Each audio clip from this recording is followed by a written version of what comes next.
overlap yapar yapıyorsunuz. Bir de video çekiyor. Fotoğraf değil. Nasıl oldu? Var mı sıkıntı?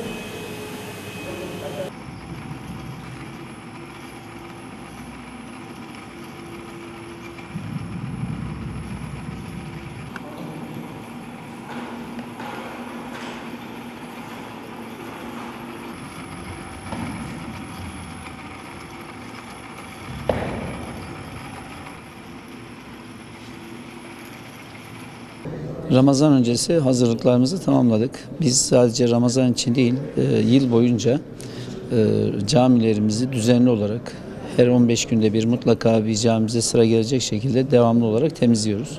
Ramazan öncesinde bütün camilerimizi yeniden temizlik noktasında elden geçirdik, bakım onarım noktasında elden geçirdik ve şu anda Şahinbey'de bulunan 300'ün üzerindeki camimizin her ay 2 defa olmak üzere bakımları, temizlikleri gül suyuyla yıkayarak belediyemiz tarafından yapılmakta.